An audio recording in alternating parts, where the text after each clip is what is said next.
നമ്മളത് മുസ്ലിമാൻ, നമ്മളത് ജീവിച്ചിരിക്കുമ്പോ ഓതേണ്ടതല്ലേ? അല്ലേ?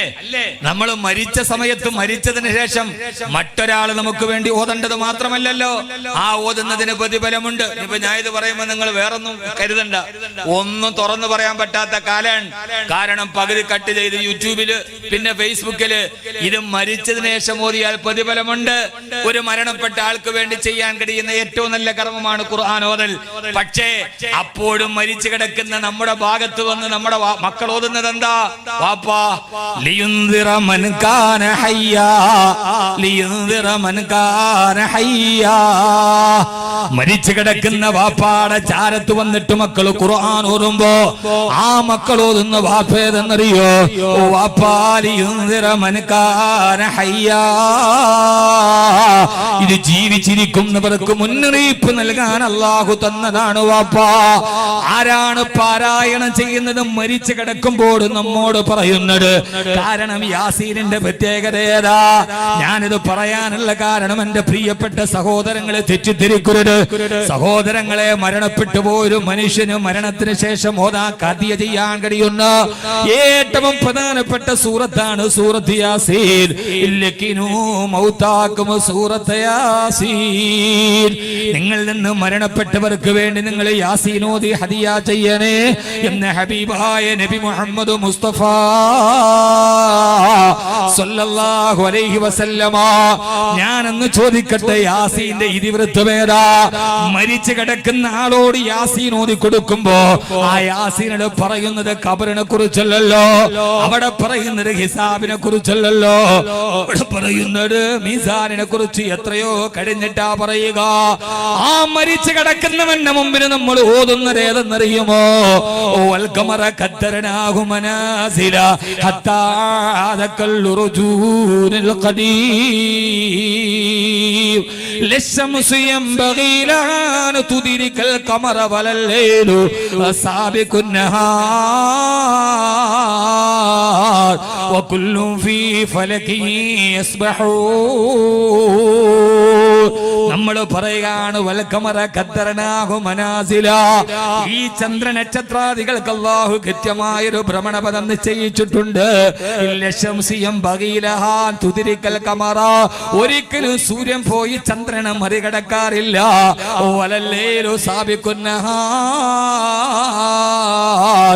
രാത്രി പകലിനെ മുൻകടന്നു പോവാറില്ല. ആരോടാണ് പറയുന്നത്? മരിച്ചു കിടക്കുന്നവനോടാണ് പറയുന്നത്. രാത്രി പകലിനെ കടന്നു പോവില്ല. പകല് വരേണ്ട സമയത്ത് രാത്രി വരില്ലടാ, രാത്രി വരേണ്ട സമയത്ത് പകല് വരില്ല മോനെ. മരിച്ചു കിടക്കുന്നവൻ ഇനി എന്ത് പകൽ വെളിച്ചമാണ്? അവന്റെ വെളിച്ചം എന്നേക്കും അണഞ്ഞു പോയല്ലോ, അവന്റെ കണ്ണുകൾ തിരുമ്മി അടക്കപ്പെട്ടല്ലോ, അവൻ വെളിച്ചമില്ലാത്ത ലോകത്തേക്ക് അവന്റെ ദേഹം വിട്ട് ദേഹി പറന്നു പോയല്ലോ. ഇനി അവനോട് എന്താണ് പറഞ്ഞു കൊടുക്കേണ്ടത്? അവനോട് പറയുകയാണ്, മോനെ യാസീന്റെ ഇതിവൃത്തമേതെന്നറിയോ?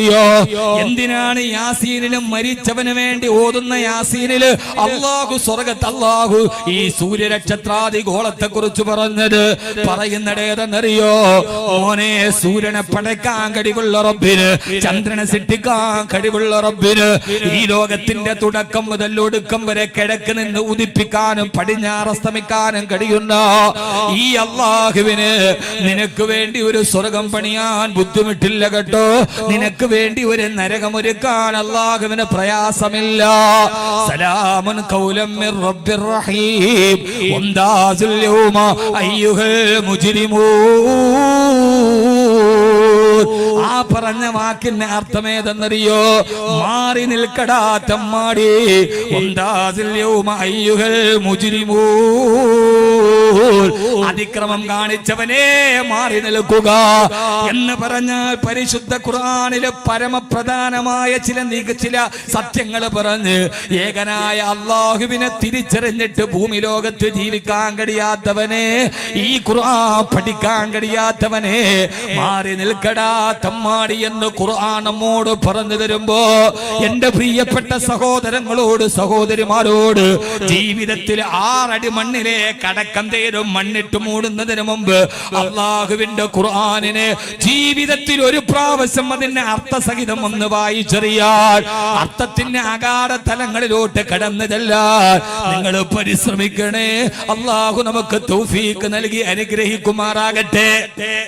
ഇനി അർത്ഥമറിയില്ല എന്ന് തന്നെയാണ് നമ്മൾ പറയുന്നതെങ്കിലും സഹോദര ഖുർആനിന്റെ അഗാധങ്ങളിലോട്ട് കടന്നു ചെന്നാൽ അർത്ഥമറിയില്ലെങ്കിൽ പോലും ഹൃദയത്തിൽ കൂരമ്പുകൾ പോലെ തുളച്ചു കയറുന്ന നമ്മുടെ ഹൃദയത്തിന്റെ അഴുക്കുകളെ കഴുകി വൃത്തിയാക്കി വിമലീകരിച്ച് അള്ളാഹുവിന്റെ സ്വർഗത്തിന്റെ വെളിച്ചത്തിലേക്ക് നമ്മളെ കൈപിടിച്ചു നടത്തുന്ന ഏറ്റവും വലിയ ഗ്രന്ഥമാണ് വിശുദ്ധ ഖുർആൻ.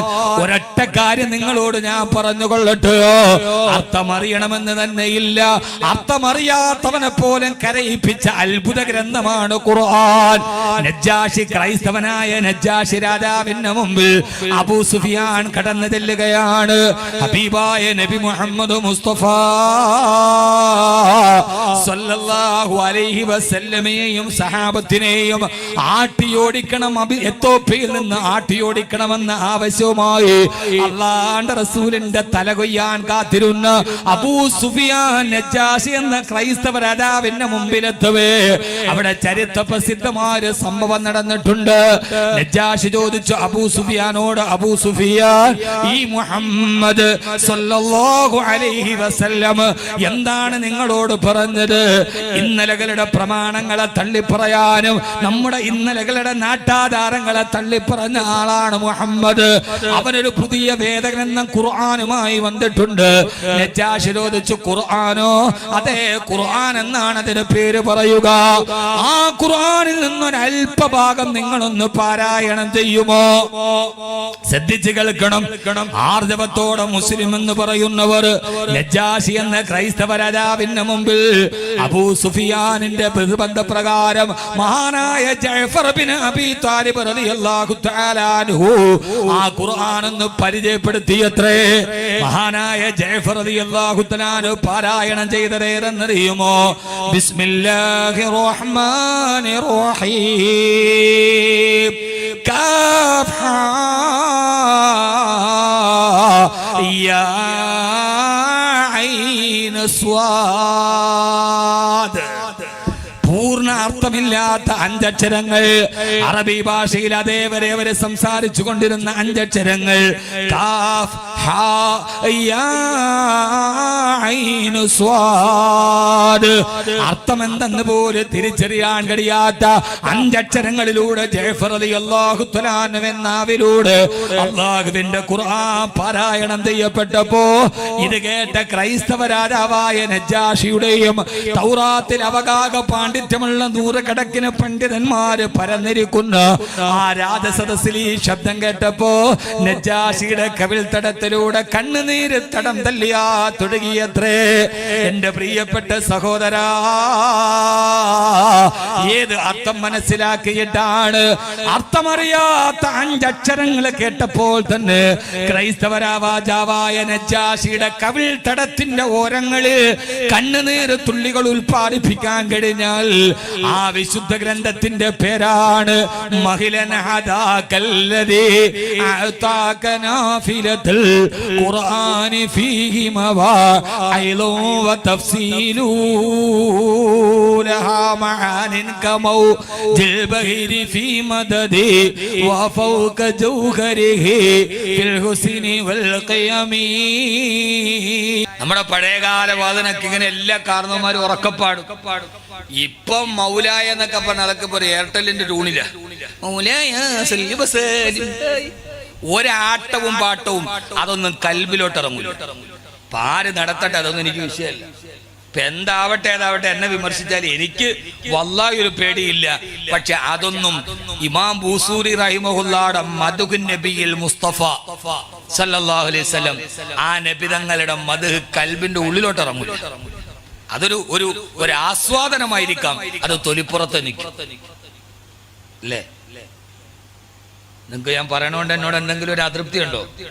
നിങ്ങൾക്ക് എന്തെങ്കിലും എന്നോടൊരു അതൃപ്തി ഉണ്ടോ? ഉണ്ടെങ്കിൽ എനിക്കൊരു പുല്ലുമില്ല.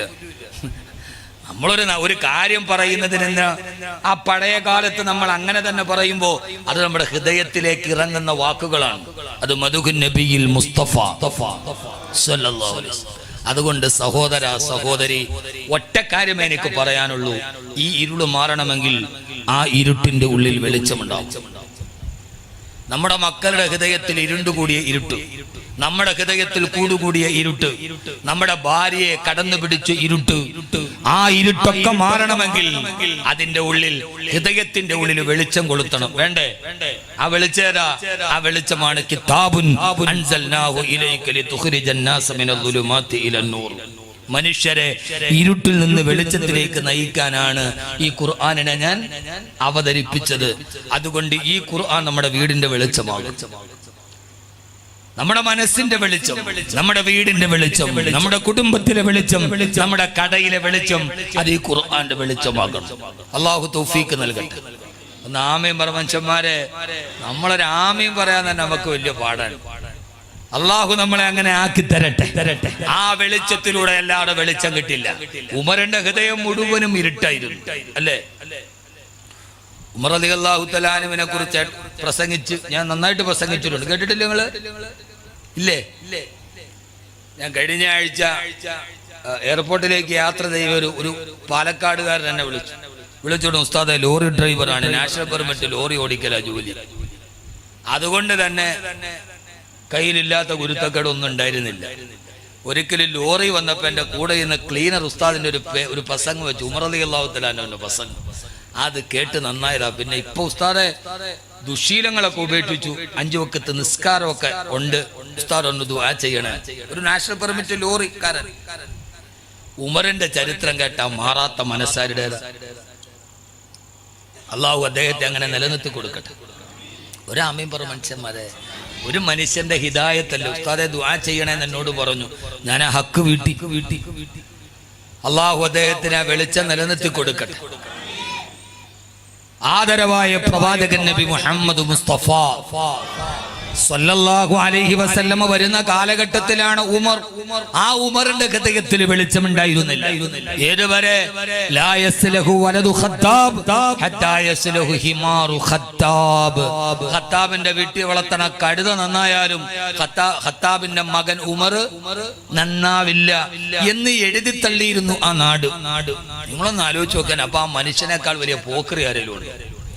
അയാളെക്കാൾ വലിയ തമ്മാടി ആരെങ്കിലും ഉണ്ടോ? കുട്ടികൾ പോലും പേടിച്ചു മാറിയിരുന്നു. ആരെ കാണുമ്പോ? ഉമറിനെ കാണുമ്പോ. ഉമർ എന്ന് പറയുന്ന ഒരു കഥാപാത്രമാണ്. അതിന് സമാനമായ കഥാപാത്രം എന്നെ ലോക ചരിത്രത്തിലില്ല. അബൂബക്കർ റളിയല്ലാഹു തആല അൻഹു മുസ്ലിം ആകുന്നതിന് മുമ്പ് സൽസ്വഭാവിയാണ്. മുസ്ലിം ആയതിനു ശേഷം അതിലേക്കാൾ 10 മാറ്റാണ്. ഉസ്മാൻ റളിയല്ലാഹു അൻഹു മുസ്ലിം ആകുന്നതിന് മുമ്പും കള്ളു കുടിച്ചിട്ടില്ല, വ്യഭിചരിച്ചിട്ടില്ല, ചൂതാടിയിട്ടില്ല. മുസ്ലിം ആയതിനു ശേഷം ഏറ്റവും മികച്ച വ്യക്തിത്വമായി. പക്ഷെ ഉമർ അങ്ങനെ ആയിരുന്നില്ല റളിയല്ലാഹു. ചെയ്യാത്തത് മാടിത്തരില്ല. അങ്ങനെ ഒരാൾ വരുമ്പോ നമ്മൾ മനസ്സിൽ അതിന് തത്തുല്യമായൊരു കഥാപാത്രം, ഒരു റൊമാൻറ്റിക് ഭാവനക്ക് പോലും. ഇനിയിപ്പോ വിക്ടർ യൂഗോ ഒരു നാടകം എഴുതിയാൽ ആ നാടകത്തിൽ ഇങ്ങനെ ഒരു കഥാപാത്രത്തെ സൃഷ്ടിക്കാൻ കഴിയില്ല. അതാ ഉമർ. എനിക്ക് ചരിത്രത്തിൽ ഏറ്റവും ഇഷ്ടപ്പെട്ട വ്യക്തിയാണ് ഉമർ. കാരണം ഞാൻ ഹാഫിളായ ഉടനെ ഞാൻ എൻ്റെ പ്രസംഗ ജീവിതം തുടങ്ങുന്നത് ഉമർ റളിയല്ലാഹു തആല ജീവചരിത്രം വായിച്ചിട്ടാണ്. പൊടിപ്പും തങ്ങലും വെച്ച് 17ാമത്തെ വയസ്സിൽ ഞാൻ എൻ്റെ പ്രസംഗം തുടങ്ങുന്ന സമയത്ത് പ്രസംഗിക്കുന്ന ഒന്നാണ് ഉമർ. പക്ഷെ പിന്നീട് പരിചയപ്പെടുമ്പോ എന്റെ ചെറുപ്പക്കാരോട് ഒന്ന് ആലോചിച്ചു നോക്കൂ. ഉമർ എന്ന് പറഞ്ഞാൽ വിട്ടുവീഴ്ചയില്ല, സ്നേഹമില്ല മനസ്സിൽ. ക്രൂരനായ മനുഷ്യൻ. സ്നേഹം എന്ന് പറയുന്ന വിട്ടുവീഴ്ച, ഉദാരത, അല്ലെങ്കിൽ ഒരു എന്താ പറയുക, അലിവ് പോലും ഉമറിന്റെ ഹൃദയത്തിലില്ല. അതാണ് ഉമർ. ആ ഉമർ മാറിയത് എങ്ങനെയാണ്? ഖുർആന്റെ ഒറ്റ ആയത്ത്. വേറെ മാറാനൊന്നും ഉണ്ടായിട്ടില്ല. ആരാ ഉമർ? രാവിലെ ഉക്കാല ചന്തയിലേക്ക് വരും. ആ ചന്ത തുറക്കുന്നതിന് ഫുട്പാത്ത് കച്ചവടക്കാരുണ്ട്. നമ്മുടെയൊക്കെ നാട്ടിൽ ഇപ്പൊ ചന്ത നടക്കുമ്പോ ഇവിടെ ചന്ത നടക്കാറില്ലേ? കൊട്ടുകാട അതോ ചവറയാ? കൊട്ടുകാട് ചന്തയുണ്ട്. അപ്പൊ അവിടെ രാവിലെ മാർക്കറ്റ് തുടങ്ങും. അതിന്റെ വെളിയിൽ ഈ വെയിലത്തൊക്കെ നിൽക്കുന്ന ഫുട്പാത്ത് കച്ചവടക്കാരുണ്ടാവും, ഇല്ലേ? സർവ്വതും എന്ന് പറഞ്ഞാൽ ഈ നമുക്ക് അത്യാവശ്യമുള്ള സാധനങ്ങളൊക്കെ വെളിയിൽ വിൽക്കുന്ന സർവ്വ ആളുകളും ഫുട്പാത്ത് കച്ചവടക്കാർ. ആ ഫുട്പാത്ത് കച്ചവടക്കാരെ പോലെ ഉക്കാള ചന്തയിൽ കുറെ കച്ചവടക്കാരുണ്ട്. അവർ രാവിലെ നേരം പുലർന്നതേയുള്ളൂ, സാധനങ്ങളൊക്കെ എടുത്ത് വെളിയിലേക്ക് അടുക്കി വെക്കുകയാണ്. ആ സമയത്താണ് മക്കയിലെ ഏറ്റവും വലിയ അതിപ്രശസ്തനായ ഗുണ്ട അവിടേക്ക് കടന്നു വരുന്നത്. ഖത്താബിന്റെ മകൻ ഉമർ സാധനങ്ങൾ പറക്കി വെക്കാൻ. ആ പറക്കി വെക്കുന്നവന്റെ മുമ്പിൽ വന്നിട്ട് പറഞ്ഞു, എടുക്കടാ 20 ദിർഹം. അയാൾ ദയനീയതയോടുകൂടി ഫുട്പാത്ത് കച്ചവടക്കാരൻ ഉമറിന്റെ നേരെ നോക്കിയിട്ട് പറഞ്ഞു, ഉമറെ, കച്ചവടം തുടങ്ങിയിട്ടില്ല, ആളുകൾ വരാൻ തുടങ്ങിയിട്ടില്ല, സാധനങ്ങൾ എടുത്തിട്ട് ഞാൻ നിരത്തി വെക്കാൻ തുടങ്ങിയതേയുള്ളൂ, എന്റെ കയ്യിൽ ഒരു ദിർഹം പോലും ആദ്യത്തെ കൈനീട്ട കച്ചവടം കിട്ടിയിട്ടില്ല. ഉമറെ, നീ പോയിട്ട് ഒരു 20 മിനിറ്റ് കഴിഞ്ഞു വന്നാൽ എന്തെങ്കിലും കച്ചവടം നടക്കും. ആ കച്ചവടത്തിൽ നിന്ന് കിട്ടുന്ന ആദ്യത്തെ പൈസ നിനക്ക് ഞാൻ തന്നേക്കാം ഉമറെ എന്ന് ഉമറിന്റെ സ്വഭാവം അറിയാവുന്ന കച്ചവടക്കാരൻ പേടിച്ചു പറച്ച് കൈകുപ്പിയിട്ട് ഉമറിനോട് പറഞ്ഞു. അന്ന് ഉമർ റളിയല്ലാഹു അൻഹു ആയിട്ടില്ല. ഞാൻ പറഞ്ഞ മനസ്സിലായ? ഉമറെ, നീ പോയിട്ട് വാ, കൈനീട്ടം പോലും വിറ്റിട്ടില്ല ഉമറെ. നിങ്ങളൊന്ന് ഹൃദയത്തിലേക്ക് ഇറക്കി. ആ ഉമറിനെ കൈനീട്ടം പോലും വിറ്റിട്ടില്ല ഉമറെ. ഇവിടത്തേക്ക് ഏത് ഗുണ്ടയാണെങ്കിലും ചിലപ്പോ കത്തി ഒന്ന് മീശലൊക്കെ വരച്ചിട്ട് 20 മിനിറ്റ് കഴിഞ്ഞ് ഞാൻ വരും, തന്നില്ലെങ്കിൽ കൊടരി ഞാൻ ഉരിയെടുക്കും. അല്ലേ? നമ്മുടെ നാട്ടിലെ കുറച്ച് പേടിപ്പെടുത്തുന്ന ആളുകൾ, കുറച്ച് വീരവാദം പറഞ്ഞ ആളുകൾ അങ്ങനെയല്ലേ പറയാ? നിങ്ങളെ കണ്ടിട്ട് നിങ്ങളുടെ മോൻ കണ്ടിട്ട് ഒന്നും നിങ്ങൾക്ക് പരിചയമില്ല, നിങ്ങൾ വല്ലാത്ത മുത്തക്കിങ്ങളാണല്ലേ, ഇതൊന്നും കേട്ടിട്ട് ഒരു പരിചയവും നിങ്ങൾക്ക് ഇല്ലാത്ത മാതിരി. യഥാർത്ഥത്തിൽ ഒരാൾ ഏറ്റവും അതിക്രൂരനും അങ്ങനെയല്ലേ പറയൂ. ഉമറിനോട് കൈയാദിച്ചിട്ട് പറഞ്ഞു, ഉമറെ, ആദ്യത്തെ കൈനീട്ടം പോലും വെച്ചിട്ടില്ല, നീ പോയിട്ട് 20 മിനിറ്റ് കഴിഞ്ഞ് തിരിച്ചു വാ ഉമറെ. ഉമർ എന്ത് ചെയ്തെന്നറിയോ? അരയിൽ കിടക്കുന്ന മൂർച്ചയുള്ള വാള് വലിച്ചൂരി ആ കച്ചവടക്കാരന്റെ കഴുത്തിലെ കാഞ്ഞുവെട്ടി.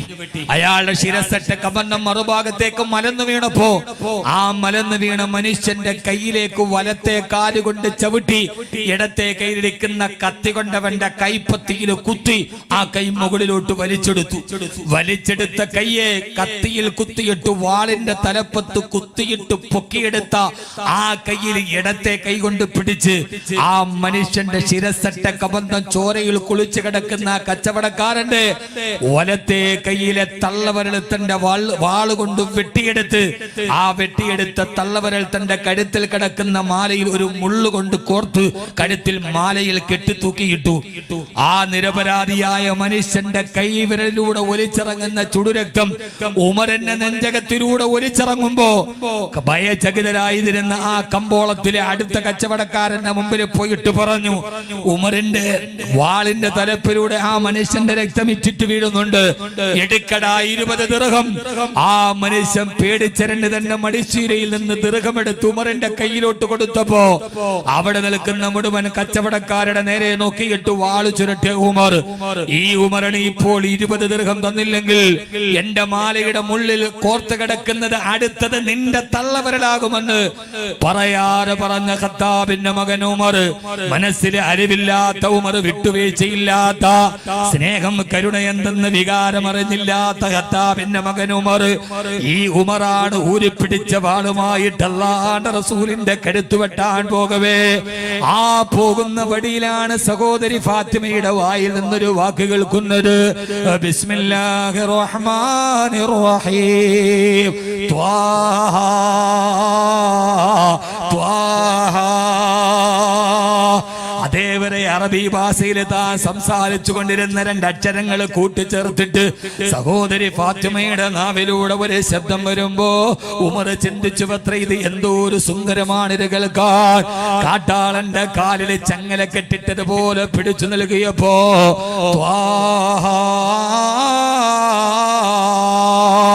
അർത്ഥമറിയാൻ കഴിയാത്ത 2 അക്ഷരങ്ങളാ ചെവിയിലൂടെ അടിച്ചിറങ്ങിയപ്പോ ഉമറിന് ധാരാളം പേര് ഉപദേശിച്ചിട്ടുണ്ട്, ധാരാളം പേര് ഉമറിനോട് നല്ല വർത്തമാനം പറഞ്ഞു കൊടുത്തിട്ടുണ്ട്.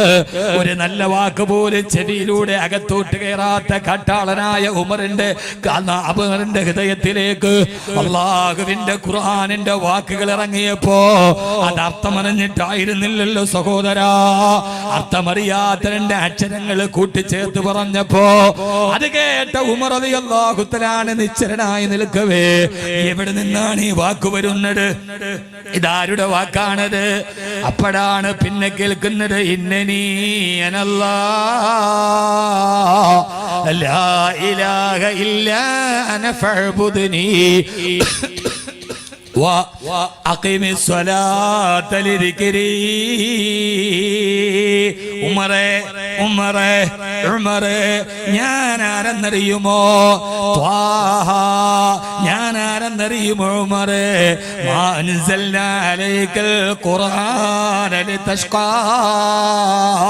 ഉമറേ ഈ ഖുർആനിനെ ഞാൻ അവതരിപ്പിച്ചത് നീ പരാജയപ്പെട്ടു പോകാതിരിക്കാനാണ്, നീ ജീവിതത്തിൽ തോൽക്കാതിരിക്കാനാണ് ഉമറേ, നീ പരാജയപ്പെട്ടു പോകാതിരിക്കാനാണ് ഉമറേ ഈ ഖുർആനിനെ ഞാൻ അവതരിപ്പിച്ചത്.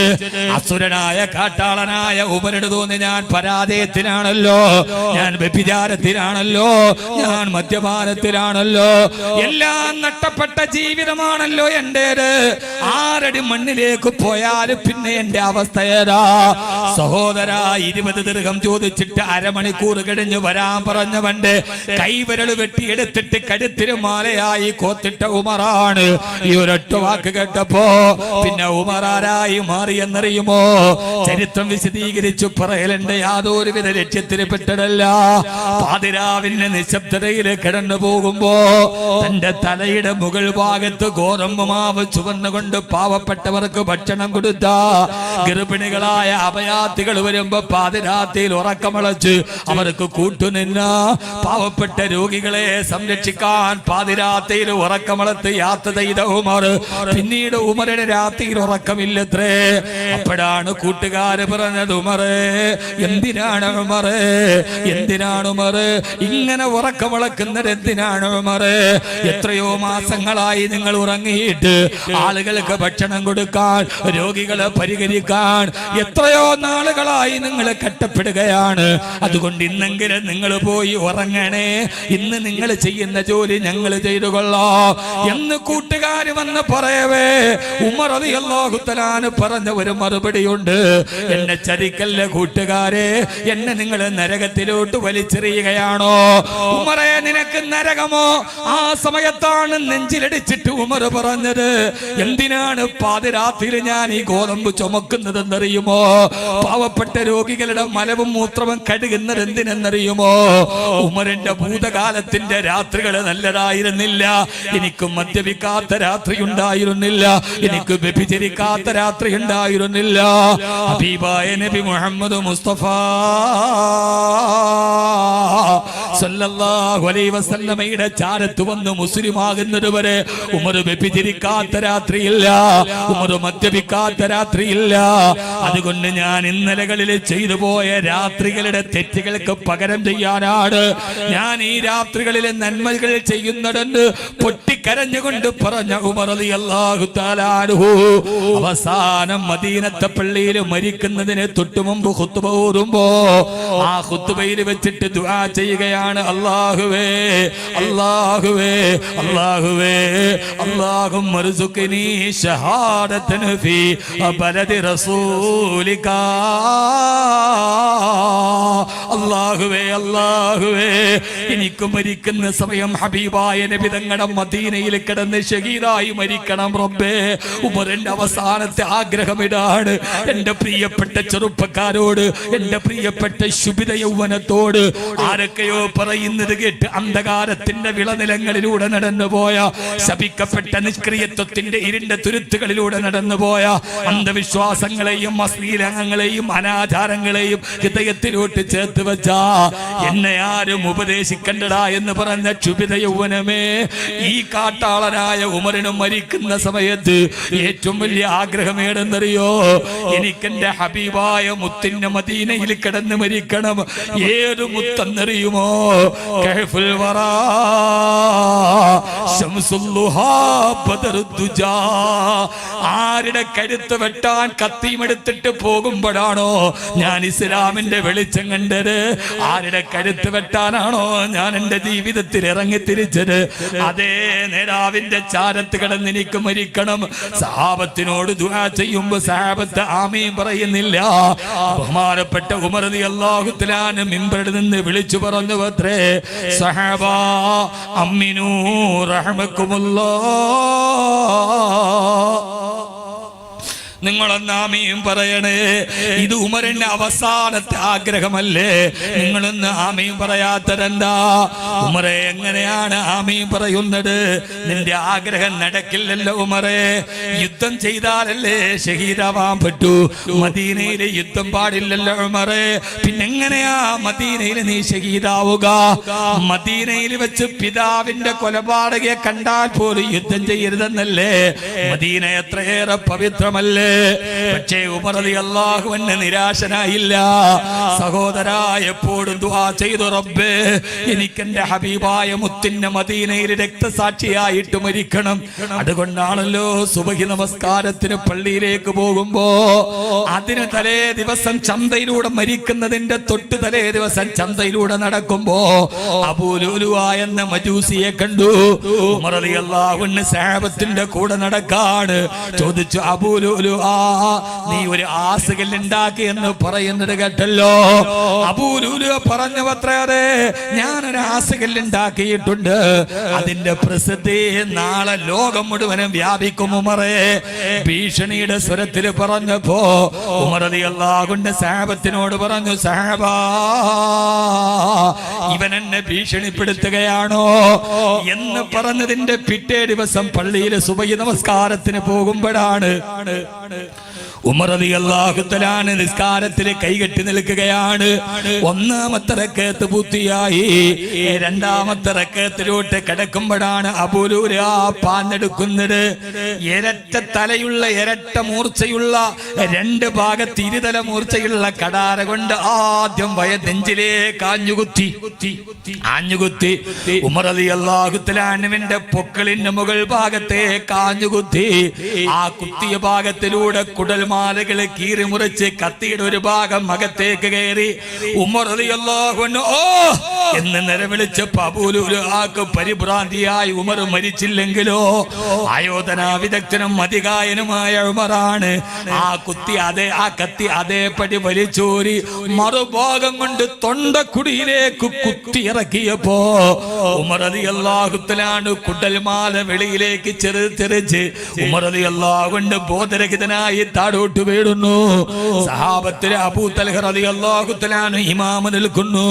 മറുഭാഗത്ത് ലോകത്തിന്റെ ഖലീഫ രക്തത്തിൽ കുളിച്ച് കിടക്കുന്നു. സുബഹി നമസ്കാരം പൂർത്തിയാക്കിയിട്ട് മഹാനായ ഉമർ റളിയല്ലാഹു അൻഹുവിന്റെ ശിരസ്സെടുത്തിട്ട് അബ്ദുല്ലാഹ് ഇബ്നു ഉമർ എന്ന പൊന്നുമോന് സഫിലുണ്ട്. ഉപ്പാന്റെ ശരീരമെടുത്ത് മടിയിലേക്ക് ചേർത്ത് വെച്ചിട്ട് ബോധം തെളിഞ്ഞ ഉമർ റളിയല്ലാഹു തആല അൻഹു, പ്രിയപ്പെട്ട ഉമർ റളിയല്ലാഹു തആല അൻഹു, മോനെ അബ്ദുല്ലാ, എന്തേ ഉപ്പാ സുബഹിന്റെ സമയം കഴിയാറായോ അബ്ദുല്ലാ? ഇല്ല ഉപ്പാ എന്ന് പറയവേ ഇടത്തെ കൈകൊണ്ട് കുട്ടൽമാല ചേർത്ത് പിടിച്ച് വലത്തെ കൈകുട്ടി എഴുന്നേക്കാൻ ശ്രമിക്കവേ, എന്തേ ഉപ്പാ? എന്റെ സുബഹിയുടെ ഒന്നാമത്തെ റക്അത്ത് ഞാൻ നിസ്കരിച്ചിട്ടുള്ളൂ, രണ്ടാമത്തെ റക്അത്ത് ഞാൻ പൂർത്തിയാക്കിയിട്ടില്ല മോനെ. ഞാൻ മരിക്കുന്നതിന് തൊട്ടു മുമ്പ് ഒരു സുബഹി കളാക്കിയിട്ട് ഞാൻ എന്റെ റബ്ബിന്റെ മുമ്പിൽ എങ്ങനെയാ നിൽക്കുക? മരിക്കുന്നതിന് തൊട്ടു മുമ്പ് ഞാനൊരു സുബഹി കളാക്കിയിട്ട് എന്റെ റബ്ബിന്റെ മുമ്പിൽ എങ്ങനെയാണ് നിൽക്കുക? മനുഷ്യ ശരീരത്തിന് ജീവനുണ്ടെന്നിരിക്കെ എന്റെ റബ്ബിനോട് ഞാൻ എന്ത് സമാധാനമാണ് പറയുക മോനെ അബ്ദുല്ലാ? ആരാ പറയുന്നത് സഹോദരാ? 20 ദിർഹം കൊടുക്കാത്തതിന്റെ പേരില് ഒരുത്തന്റെ കഴുത്ത് വെട്ടിക്കിട്ട് തള്ളവരൽ മുറിച്ചെടുത്ത് മാല കൊത്തിട്ട കാട്ടാളനാണ് പറയുന്നത്, എനിക്കെന്റെ റബ്ബിനെ പേടിയാ, എനിക്കെന്റെ റബ്ബിനെ പേടിയാ. ഖുർആനിൽ നരകത്തെ കുറിച്ച് പറയുന്ന ആയത്തെ പോതിയാലും ഉമർ റളിയല്ലാഹു തആല ബോധരഹിതനായി താഴെ വീഴും.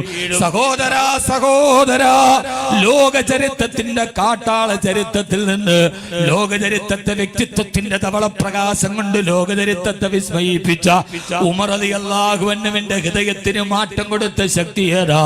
ആ ശക്തിയാണ് അല്ലാഹുവിന്റെ വിശുദ്ധ ഖുർആൻ.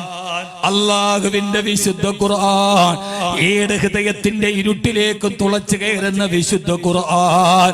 അല്ലാഹു നമുക്ക് തൗഫീഖ് നൽകി അനുഗ്രഹിക്കുമാറാകട്ടെ. ആ ഖുർആന്റെ വെളിച്ചം ഉമറിന്റെ ഹൃദയത്തിന് വെളിച്ചം കൊടുത്ത ഖുർആൻ ഏതായാലും നമ്മുടെ ഹൃദയത്തിന് വെളിച്ചം തരും, ഉറപ്പാണ്. കാരണം നമ്മൾ ഉമറിന്റെ അത്രയും തെറ്റ് ചെയ്തിട്ടില്ല റളിയല്ലാഹു അൻഹു. ഉണ്ടോ? അത്രയ്ക്ക് ക്രൂരന്മാരാണോ നമ്മളല്ലല്ലോ.